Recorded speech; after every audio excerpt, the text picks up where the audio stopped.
Hello everyone, this is AmberAnkNA here. Welcome to my channel. Well, I play a variety of games and do narrations for fanfics. I'm really hoping you enjoy my content. If you do, make sure to comment below, leave a like, and subscribe with the notifications on.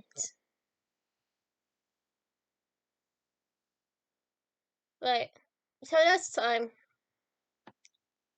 this is AmberAnkNA. Welcome to my channel. So, hi. The only link left. Chapter 19. The Strand. An indescribable heaviness pressed on Chloe's chest. Her lungs were tight and her insides gristly burned. 60 terrifying seconds ago, she watched life's light rapidly fade from her soulmate's beautiful blue eyes, followed by a deliberating shockwave of grief passing through her. Still held tightly in the Bond's arms, the full weight of Master's body rested in her lap on the living room floor. Tears continued to roll down Chloe's face, raining the white still cheeks. The mortified emotion warred in her mind, locking the new widow in position. Disbelief, desperation, and anger all battled for control of her motor functions, though none of them stood a chance. The feeling of absolute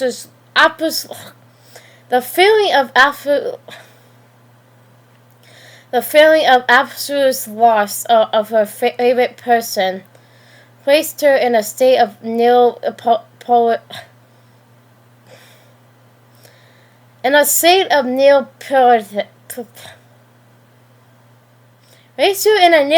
paralysis. Mass, please, no, you can't be dead. Moisture continued covering Master's lifeless cheeks from above, trickling down in tiny streams to finally drip on the floor as if sea tears stilled in Chloe's sorrow. Another 60 seconds had passed since Mass was murdered by Marcissa. Esther slowly walked over and placed a palm on the deceased's forehead. She slid her hand down the freckled woman's face, closing her still open eyes with a gentle swipe. When Chloe noticed the former Zorlok's hand on her wife, she shoved the girl away, causing her to stumble backwards and land on her butt with a thud. Do not fucking cuss her! Chloe screamed at the top of her lungs, rousing herself with the howling, gutter-weighted tone in her voice. Though she didn't really care. You keep your 50 hands away from my wife, bitch! Another wave of sadness pressed through from inside, filling out of Chloe like a dam bursting wide open. She uncontrollably sobbed while walking back and forth with Master's head and torso in her lap, running her hand over her wife's body, feeling the cooling skin beneath. Her emotion quickly shone from anger at the stranger in her house back to an extreme and unfathomable sorrow. Chloe, she's gone, Elsa whispered from the floor. I'm so sorry. Fuck you. Chloe was losing the motivation to not only respond but to exist at all. Her thoughts began wandering towards darker, more self-destructive areas she only considered when she was much younger. Maybe she's just like about joining her soulmate and throw life away. And Max was gone from this world. Chloe didn't want to be stuck here without her. We always together, even when we're not. The words one whistled spoken long ago, quietly whispered as if on a breeze, bringing with them needed comfort. A new sense of clarity began forming inside Corey's mind, an awareness that had always been there, thus covered up in masks, hidden recently by shock and grief. She had allowed her emotion to get in the way of what she knew to always be true. It was the one constant she held in her life through everything that had ever happened to her. No, she quickly said. She'd never be gone. We Max and Chloe. She sniffled back the snot her sinuses had produced from crying, and she wiped away the stream of tears from both sides of her face, using her sleeve to dry her wife's cheeks as well. Sorry about that. Chloe put the girl on the floor and motioned her overwear back and forth, curling of her finger. I don't know how much time we have, but I need your help. If you really want redemption for the fuck-up shit you've done. Anything, the former Zolak responded, as if she were a soldier preparing for orders. Help me get her up then. You better be gentle, I swear to God. Corey saw Esther determined, if filthy, straightforward gaze. The girl nodded and followed Corey's lead. Together they tenderly moved Max's body up and to the couch, setting her in a comfortable sitting position. If she didn't know any better, Corey would have thought her partner was merely sleeping. What are you planning to do? Esther wondered. Easy. I'm going to get my best friend back. She's probably stilled and alone. The corner of Corey's lip curled upward at the thought of connecting with Max again. How? Don't worry about that. You have an important role to play, though. I'm about to leave my body. A newfound confidence was waiting for Corey's heart. Her blood was pumping at an irregular rate as she prepared for what she was about to do. Leave your body? A bewildered, almost shocked look twisted and self the features on Esther's face. And when I do, you have to protect our bodies. If death comes back, I'd be helpless. Chloe sat down beside her wife, shoulders tossing, and leaned her head against Max's. She swallowed hard, attempting to focus after realizing her favorite person's body was losing most of its warmth. Who am I to go up against Marzuza? You saw what she can do. You think of something, Esther. We're counting on you. Redeem yourself and protect us. Please. Chloe closed her eyes and began to search for the lines of connection that she and Max were tethered to. What are you doing? Shh. Be quiet. Please and thank you. Gotta consecrate. She raised her eyelids and took in an airy breath, expelling the warm air from her lungs before closing her eyes once more.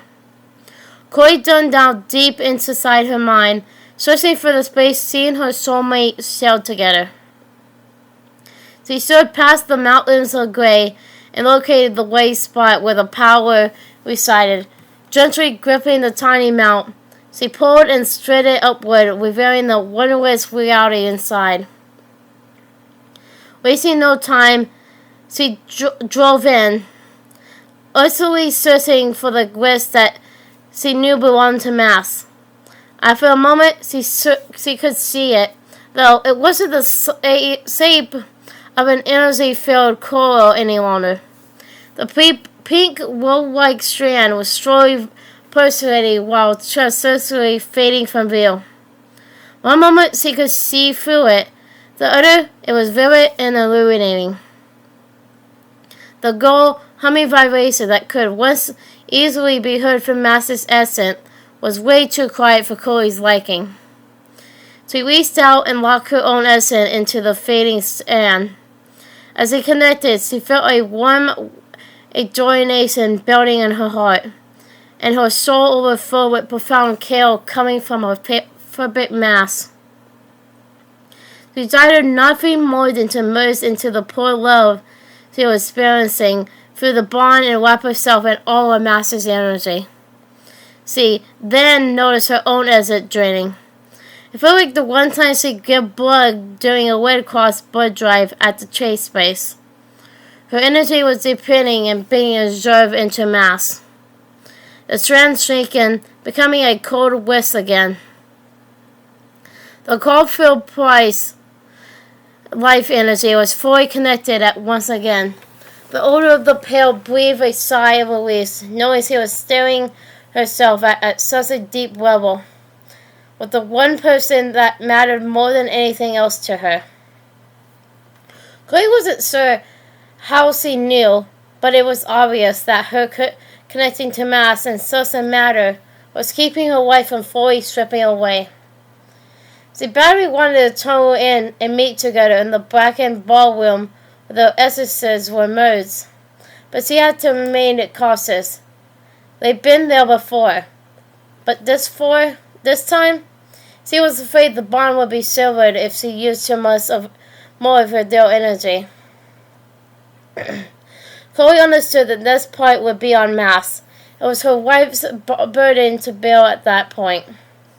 She just hoped she could keep her soul energized until mass did whatever she needed to do.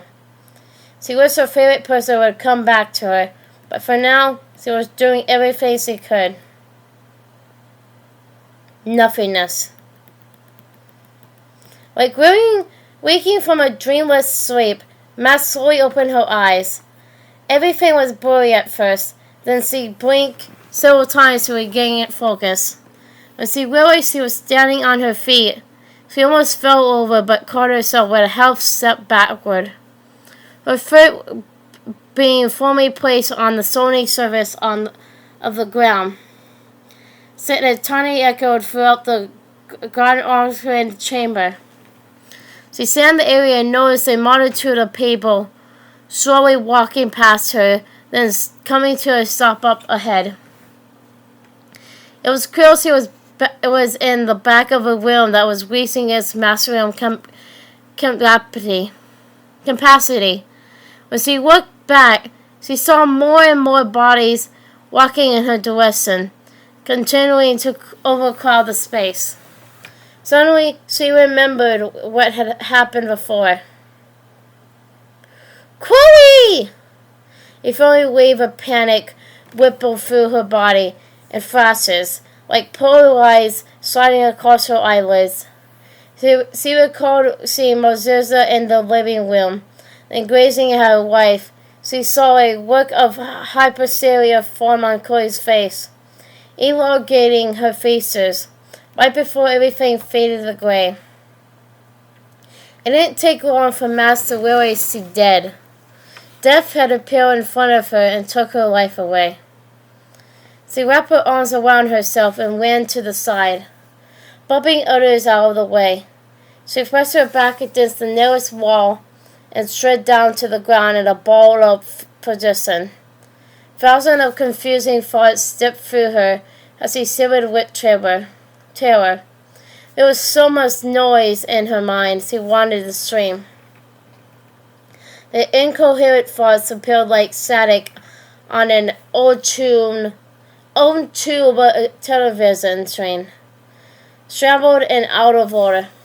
Looking up the closest group of people walking by, Max could see a hollowness in their eyes, a dark glaze over days.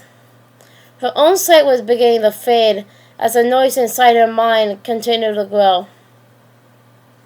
She grabbed her knees tightly and tucked her head between her legs. Abruptly, like a beacon stretching on in the dark, a lurid determination enveloped her heart, quieting the static nonsense she was experiencing. Sorry about that. A familiar energy wrapped itself around her soul, giving her strength and clarity of mind. Chloe! She yelled to herself. I love you so much. She didn't know exactly what was happening, but she knew her best friend would never leave her alone in a place like this. The connection ran way too deeply for her to ever be away from her forever partner. Max felt energized and alive again. She smiled to herself as Chloe's love filled her heart. The noise was gone, and she could finally plainly see what was going on in front of her. She realized this place had to be Marzuza's realm, and these people were the souls that couldn't pass on to the afterlife. A death mission. The woman blamed the souls being trapped on Mass because she booked time that day on the cliff when she split reality into two separate pieces. Anyway, they were merged back into one, then started into an infinite number of realities. Because of her daughter, who was created through an act of pure love, the multiverse was pulled back together into one reality. Despite all of that, it seemed like the work still wasn't finished. Mass remembered her time in the Watcher's realm prior to Wave Soul taking on that role. The original Watcher spoke mainly about purpose and everything happening for a reason. Apparently that concept to herself, and knowing Chloe was providing her the energy to not just become another wandering zombie-like soul. She knew her purpose was to be exactly what she currently was. Everything she and her family had experienced was leading them to this specific moment, and it strengthened her resolve to figure it all out. The brunette pulled herself back up to her feet and sat in a nervous chamber. There were so many trapped souls it was almost shattering. As she continued looking around the area, she noticed every single person was in some sort of slumber, keeping them from realizing where they were. Because of Chloe, thankfully, she was able to fight off the haze and stay conscious of her own being. She seemed to be the only one who was self-aware. Everything looked and felt well. There was even a musty, dank odor about the place. Continuing to move through the crowd, observing the other souls' current states, Max accidentally bumped into one guy and knocked him down, quickly helping him back to his feet. When she looked into the dark-headed man's eyes, she could see a glowing ember deep inside his iris. She craned forward and tilted her head, strengthening her own eyes to get better work. Luckily, she latched onto the ember with her own essence and pulled it outside of the man. It landed on the floor and twisted around. Like a sparkle on the 1st of July, the ember set tiny crackling flames all around. Max stepped back and shielded her face with her hand. The spark quickly burned out and the small fireworks display was over. Slowly lowering her hand shield, Max watched as the man rubbed his eyes and rapidly blinked. He cautiously turned his head to the side, then he twisted it back around, turning it in the opposite direction. Awareness was phasing back in, and the man must have realized that he wasn't in the same place he was prior to dying. "Alex!" he desperately whispered, a look of terror on his face. "No!" "Hey!" Max began, attempting to calm the man. "My name is Max. What's yours?" "Where am I? Where's Alex? Lion? Oh shit! Ethan! Oh fuck! Oh fuck!" Max knew she had to get the man under control or he was going to come completely unglued. So she decided to be direct. She grabbed his shoulders and pulled him down to her eye level. "Listen, I don't know what happened, but you're dead. We're in a place between life and death. I know it's tough to heal, but try and keep it together." The man's eyes darted around and a tremor passed through his body. He was in shock. "Come with me." Max grabbed his waist and started pulling towards the side. Once she Once he found the way to a wall, she twisted the purified man around to look him in the eyes once more. The emperor was gone, and the holiness had receded. He almost looked like a normal person. He stuttered, nothing coherent coming out. Let's start slowly. What's your name? My name is Gabe. Gabe Chen. Nice to meet you, Gabe Chen. Like I said, my name is Mass. It's Mass Caulfield Price. So, we dead? Like, dead? Gabe asked, finally calming down enough to hopefully have a conversation. The last thing I remember is Ethan running off to the mines. Alice went across the water bridge and saved him. Then they were safely back. The sirens bell and the explosions went off. Shit! I was hit by a big-ass rock! It looked a chill had contracted the man's face. Several chills shot down his cheek, and it covered his wide-open mouth with both hands. Wow, Sir Gabe. I'm so sorry. Scarlet! The man was later admitting, and Mass empathised with his state of mind. Instantly, she wrapped her arms around the man. He was mourning for not only his own life, but for the lives he had to leave behind. He would need support, even a short time, a shoulder to cry on as he came to terms with his situation. Mass realized she couldn't stay there with Gabe much longer. However, and she had to keep searching. She was beginning to understand her purpose in this place. And it was to free the trapped souls before hers and her wife's energies give out. Well, she wasn't sure how she could free everyone at the current rate. After a few moments, Gabe pulled back, wiping his face with his palms. He took a few steps away from Mass, looking around and into the distance.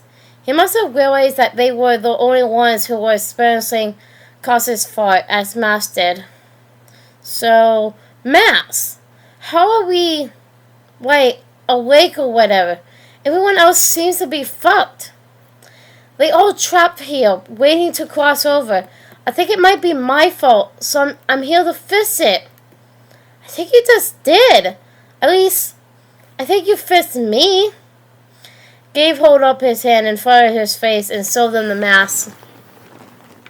They were outlined with a golden glow that continued to glow in brightness. Most of his body became transparent, leaving only the glowing outline of his body and facial pictures. The concern on his barely visible face was replaced with what Mass thought was a smile. "Thank you, Mass," the man said, then vanished. Holy shit. Mass was in awe of what had just transpired. She was thrilled to help Gabe pass on, and it seemed he found peace quickly, was freed. Hoping it wasn't a fluke, she approached another soul and latched onto the red-headed woman's essence. The same sparkling effect took place, as Mass freed her from the trance as well. After about a minute of calming her down, the woman almost disappeared and passed on. When the woman's final memory was from October 31st, 2013. From the day she died, she was in a car accident while serving to miss a group of trick-or-treaters on Halloween. Her car veered from the road and flew off the side of a cliff. Master's heart broke hearing the woman's story. Like Gabe, she was forced to leave people behind that she loved.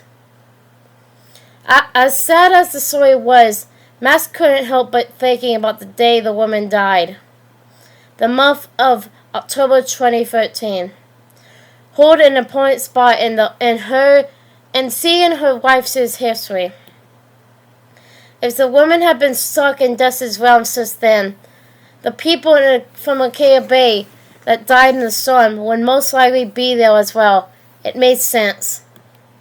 Long ago, she and Corey found peace with what had happened back then. They were faced with the most unfair decision the universe could throw at them. Somehow, Mask moves the timelines because of her love for Chloe. Due to the bizarre series of events, the end result was the destruction of the hometown anyway. The married couple found strength in each other and pushed forward with their lives. They knew they did the best they could do with the time they had then. But Mask now had the ability to free trapped souls. If all the people who died in the storm were still trapped there, she had to find them. She had to set them all free. Hi everyone.